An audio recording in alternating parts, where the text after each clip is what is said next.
Dahil sa sipag ng amang si Carlito, ang tatlong magkakapatid na Risa, Andy at Jelly ay namulat sa maginhawang pamumuhay. Matyagang nagtatrabaho ang kanilang ama habang ang kanila namang inang si Lourdes ang nag-aalaga sa kanila. Bagaman malalayong agwat ng edad nilang magkakapatid, hindi naman iyon naging dahilan upang maging malayo din ang loob nila sa isa't isa. Si Risa, na siyang panganay ay nasa high school na, samantalang sina Andy at Jelly ay nasa grade 6 at 2 pa lang. Ate, tulungan mo naman ako sa ararin ko sa math. Nahihirapan ako kung paano i-solve yun eh. Ani Jelly na tila naglalambing sa kanyang ate. Sige bunso, tapusin lang ni ate itong ginagawa ko at tuturuan kita dyan sa assignment mo maya-maya. Sagot naman ni Risa sa kapatid. Yun, salamat ate. Tuwang-tuwang sambit naman ng bata. Kahit na busy at may ginagawa si Risa, ay palagi nitong pinaglalaanan ng oras ang pagtuturo sa kanyang kapatid. Si Risa ay consistent honor student simula elementarya hanggang ngayong nasa high school na siya. Si Andy naman ay isang varsity player sa school nila. Dahil nakaluluwag sa buhay ay sa isang prestihiyosong school sila nag-aaral. Nagsusumikap ng mabuti ang kanilang ama upang hindi pagdaanan ng magkakapatid ang hirap ng buhay na pinagdaanan nilang mag-asawa nung kabataan pa nila. Kung ihahambing sa ibang pamilya, masasabing isang huwaran ang kanilang pamilya. Bagaman nakaluluwag sa buhay, laging ipinapaalala ng mag-asawa sa kanilang mga anak na laging maging mapagkumbaba at huwag na huwag manghahamak ng patwa. Ang amang si Carlito, dahil hindi nakapagtapos ng pag-aaral, ay nag-umpisa sa trabaho bilang isang pangkaraniwang empleyado sa isang kumpanya.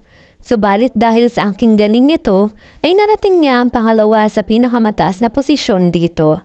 Marami man ang naiinggit, ay marami din naman ang labis na humahanga sa ipinapakitang pagiging makatao ni Carlito sa kanyang mga empleyado. Hanggang sa isang nakapanlulumang pangyayari ang dumating sa buhay nila. Dahil sa pagod mula sa trabaho, si Carlito ay nakatulog habang nagmamaneho at aksidenteng bumangga ang sinasakyan nito sa nakaparadang 10-wheeler truck. Dead on the spot ito, labis ang naging paghihinagpis ang mag-iina sa sinapit ng ama. Marami ang nagluksa sa pagpanaw ni Carlito, kabilang na dito ang mga kamag-anak at katrabaho niya. Marami ang nanghinayang sa naging pagpanaw nito. Napakabait na tao ni Sir Carlito, bakit kailangan niyang mawala ng ganito kaaga? Wika ng isang empleyado niya.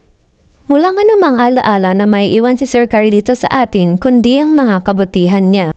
Wika pa ng isa. Nakikiramay kami sa inyo, Lourdes.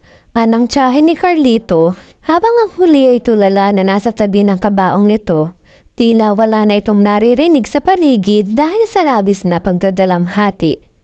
Paano na kami ng mga anak mo, Carlito? Bakit mo kami iniwan? Nagsusumigaw ng mga tanong sa isip ni Lourdes habang animo ay bukal ng tubig ang mata dahil sa walang tigil na pag-abos ng mga luha mula rito. Dahil masuspa ang kaisipan ay hindi pa naunawaan ni Jelly ang nangyari sa ama. Masiglap itong nakikipaglaro sa mga pinsan habang ang dalawa naman niyang kapatid ay abala sa pagtulong sa kanilang mga tiyahin sa pag-iestima ng mga nakikiramay. Makalipas ang isang linggo ay nihatid na sa huling hantungan ng mga labi ni Carlito. Marami ang nakiramay at nakipaglibing dito. Makalipas ang ilang buwan, kinailangan ng maghanap ng trabaho ni Lourdes dahil unti-unti nang nauubos ang konti nilang naipon. Dahil malapit ng mag-college si Risa at si Auntie naman ay mag-high school na, kailangan niya makahanap ng maayos na trabaho upang matustusan ang mga pangangailangan nila. Subalit dahil high school lang ang natapos niya at wala pa siyang karanasan sa pagtatrabaho, nahirapan siyang maghanap ng mapapasukan. O Lourdes, kumusta ang paghahanap mo ng trabaho? Bating tanong ng tiyahin ni Carlito nung makasalubong niya ito. Wala pa rin akong nakikita ang trabaho, tiye eh. Puro college graduate ang hinahanap ng mga napagdanuan ko. Nanlulumong sagot ni Lourdes. Baka gusto mo ipasok kita kahit din ang kasambahay dun sa kapatid ng sukoy ko sa manicure. Pag-isipan mo, ang alam ko naghahanap sila ng kasambahay ngayon eh. Alok nito sa kanya. Sige ho, tiya. Pag wala pa rin tumawag sa mga pinag-applyan ko, ay kahit doon na lang ako pansamantala. Sagot naman niya. Sabihan mo na lang ako agad at baka makahanap sila ng iba. Pahabol pa ng tiyahing. Makalipas ang isang linggo, wala pa ring tumawag ni isa sa mga pinag-applyan ni Lourdes. Kaya naman kahit ayaw niya ay napilitan siyang tanggapin ang alok na trabaho ng tiyahin ni Carlito. Tinanggap agad siya bilang kasambahay dahil sa kilala naman siya ng mga ito. Dahil sanay sa maginhawang pamumuhay, nahirapan si Lourdes sa biglang pagbabago ng buhay nila.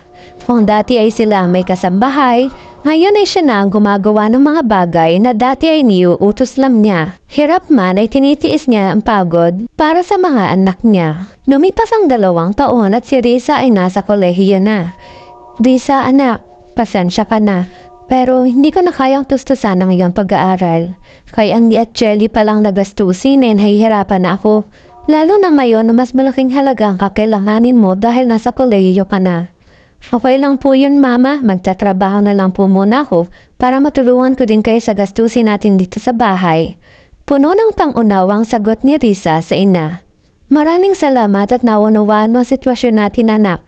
Maluhaluhang ani Lourdes at niyakap ng mahigpit ang anak. Napagdesisyon na ni Risa na sa Maynila maghanap ng trabaho dahil mayroon silang ilang kamag-anak doon. Maaaring dun muna siya makituloy habang naghahanap ng trabaho. Auntie, thank you po sa pagpapatuloy niyo sa akin. Pasalamat ni Risa sa auntie niya. Nakituloy siya sa half-sister ng kanyang ina na may kaya sa buhay. May 2 anak itong babae na hindi din nalalayo ang edad sa kanya. O sige na, andan ang kwarto mo sa malikod ng bahay. Itanong mo na lang kay Manang Duding kung saan doon. Manang, samahan mo nga itong si Risa sa magiging kwarto niya. Tawag nito sa kanilang kasambahay. Sige po, madam. Halika rito, iha. Dito tayo. At itinuro ng kasambahay ang daan patungo sa kwarto ni Risa. Oh, dito ka na lang sa taas dahil dito sa baba is ka nakapasto dyan. Turo nito sa taas na parte ng double deck. Sige po, Manang Duding. Salamat po. Nabigla man ay nagawa pa rin magpasalamat ni Risa sa matanda. Hindi niya akalaing sa maid's quarter siya patutuloyin ng kanyang auntie dahil pamangkin naman siya nito. Magkadugo sila.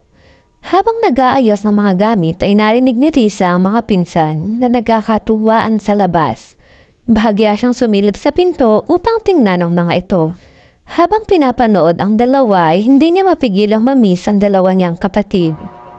Hi, kumusta na kaya sina Mama? Bangtong hiningang tanong niya sa sarili.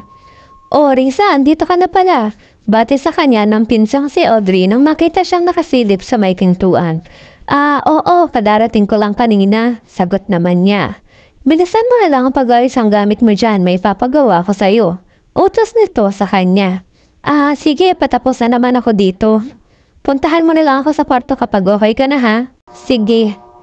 Mabilis niyang tinapos ang ginagawa at agad na sumunod sa pinsan. Marahan siyang kumatok sa kwarto ng pinsan at tinawag ito. Audrey, andito na ako. Tawag niya. Sige, pumasok pa. Sagot naman ito sa kanya. Di ba consistent honor student ka? Bungad na tanong nito sa kanya habang hindi inaalis ang tingin sa cellphone. Oo, bakit? Tanong naman niya. Gawin mo naman yan nahihirapan kasi ako dyan Sabay abot ng activity nila sa school. Sige. Yan ang gusto ko sa'yo Sige na, doon mo na gawin yan sa kwarto mo. Kailangan ko na yan bukas ha. Tabuin ito sa kanya habang busy sa pag-scroll sa cellphone. Sige Audrey, dalhin ko na lang sa'yo mamaya pag natapos ko na. Paalam niya sa pinsan. Naninibago man sa sitwasyon niya ngayon, pinilit niyang pasiyahin ang sarili. Binalikan niya ang mga larawan ng pamilya nila nung nabubuhay pa ang papa niya. Sana andito ka pa, Papa. Malungkot na bulong niya. Kinabukasan ay magang nagising si Risa upang maghanda sa unang araw ng paghahanap niya ng trabaho. Pumunta siya sa kusina upang maghanda ng makakain. Na may makitang itlog ay agad niya itong niluto at nagtimpla ng kape. Binaybay ni Risa ang kahabaan ng Maynila sa paghahanap ng trabaho. Halos lahat ng madaanan niya na may nakapaskil na hiring ay pinasahan niya ng resume. Subalit lahat sila ay isang sinabi sa kanya. Tatawagan na lang siya. Nang mapadaan sa isang parke ay tumungo muna siya dito upang magpahinga. May nadaanan siyang nagtitinda ng tuhog-tuhog at bumili siya gamit ang ilang baryang natitira sa bulsa niya. Okay na to? Sambit niya sa sarili habang nakatingin sa biniling halagang 15 pesos na kikiam at fishball. Habang kumakain ay palingalinga si Riza sa paligid. Bahagyang marami ang mga taong naroroon. Merong magkaibigan, merong mag-boyfriend at meron ding pamilya na tila masayang nagpipiknik. Hindi na naman napigil ang malungkot ni Riza at bumalik na naman sa alaala niya ang panahong kumpleto at masaya pa sila. Nang akmang hihigupin ni Riza ang sauce ng kinakain niyang fishball, ay siya namang pagdating ng isang lalaking sa pagmamadali sa pagtakbo ay hindi sinasadyang nadali ang kamay niya na nakahawak sa basong may fishball sauce. Kaya natapon ito hindi lang sa mukha niya kundi pati na rin sa suot-suot niyang blusa. Ay, hay! Inis na sigaw niya sa lalaping nakamask habang nagmamadali pa din ito sa pagtakbo.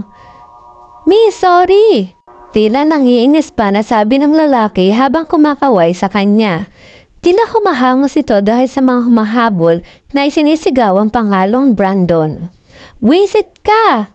Inis pa niyang sigaw habang pinupunasan ng mukha at damit na natapunan ng sauce. Sino ang lalaking naka-encounter ni Riza? Bakit siya hinahabol ng mga tao? Magnanakaw kaya ito o di kaya ay snatcher? Abangan sa part 2 ng ating saring-saring kwento. Pero bago yan, mag-subscribe ka muna sa channel ko at pindutin mo na din ang notification bell para ma-notify ka pag nag-upload na ako ng part 2 nito. Thank you!